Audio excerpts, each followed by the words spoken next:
provincial jury din ng buong Palawan. Mga kusa, nakaraan may pinuntahan kami lugar ng Baong. Ang Baong ay tahanan daw ng mga tahong. Tama?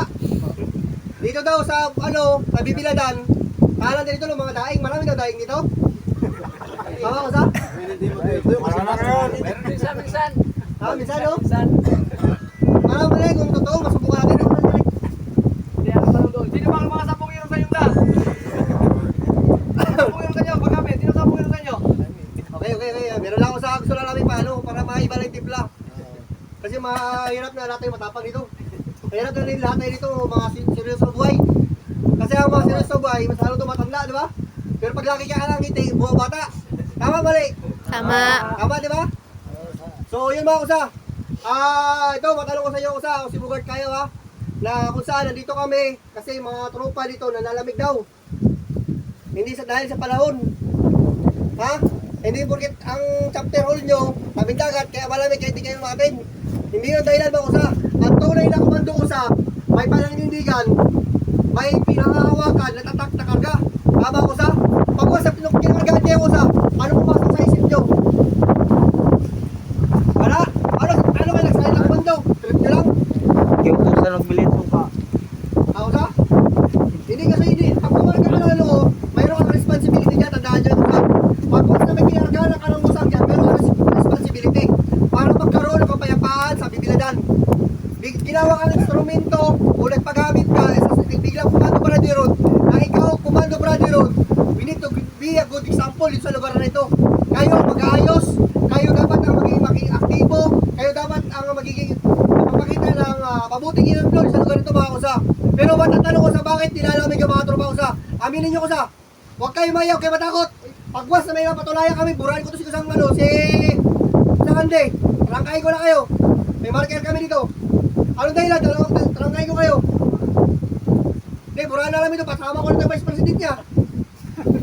Anong dahilan? Anong dahilan? Hindi, katulad sa Baong, sabi ko yung mga kusay, lugar na yun.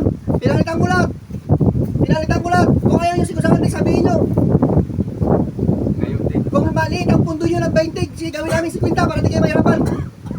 Ano? Aminin nyo sa anong dahilan? Bakit hindi kayo nakatira? Aminin nyo ko sa. Sagot! Ha? Oo, bisa sa trabaho. Sino ba dito yung mga diyan? Tanongin nyo kayo. Anong dahilan? Bakit hindi lang meeting? Ano sa? O sa bayan? Sa araw-araw din sa isang buwan sa isang buwan. Sa bayan ka? Hindi rin. Kasi ito isang buwan lang isa meeting natin eh. Ang biyan isang buwan, isang bisis lang. Hindi ko saan ang bakit ang dahilan. Galiperto. O sino ba dito yung mga Palapsing. Sagot. Sige na, sabihin nyo lang ba para may dahilan. Baka may problema kayo, may tampo kayo sa Vice President. Para burahan natin si Kusang Kande tsaka ito. Salita na ba, parangkahin nyo na kami kasi nandito kami. Kasi pag once na malaman namin may pagkukulang o may pagkakamali. Sagot kayo, tama lagi ako eh. Pag tuwing meeting, dito ako. Sabihin nyo ko sa parang ngayon, magpapalalo kasi doon sa amin doon sa Baong, pinunta namin. Maraming matitigas doon. Mga sige-sige komando pa, matitigas, malalaking tao. Pero ko sa sinabi nila, hindi sila takot. Sabi ko kay Miguel, Miguel, huwag kayo matakot kay Miguel, matakot kayo sa akin. Pag sabi ko totoo ko, siya, presidente lang ako, Norte. Buong provincial, buong Palawan daw ako. Pag sinabi ko sintiksal ko totoo yun, sabi ko sa kanya, nag-aamin lahat ng mga trupa. Wala silang problema kay Miguel, yung chapter nila mismo. Sa barangay, may problema. Pati yung mga pundo, pati yung mga mga opisyal, pinalitan ko lahat ko sa. Kaya kung sabihin nyo kung may hinalain kayo sa lobby, sabihin nyo mga kusa, huwag kayo maya. Laksan nyo, kala ko Komando Brother dito, matatapang. Baka na siguro, painumin muna namin kayo para maging matapang kayo kasi. Pero sa Sina? kami, sa kay Chip, wala kami problema ng address. Oo. Kasi yung ibang tropa namin, kasi kami, talagang aktibo. Ilan lang kami dito eh. Ano ba? Yan, pare na to. Ito, kami dito. Yung iba kasi hindi nakasunod sa patakaran ng interest. Tanungin ng interest kung ano, mag-meeting, hindi natin. O, dyan din sila. O, sinasabihan din. Ayaw din magpunta. Sige, ganito na lang, paiksi natin. Bali, ito mga kusa. Magkasulat na tayo kusa. Ito kusa, inaasahan ba namin mga kusa na sunod na ano, atin na kinamitin?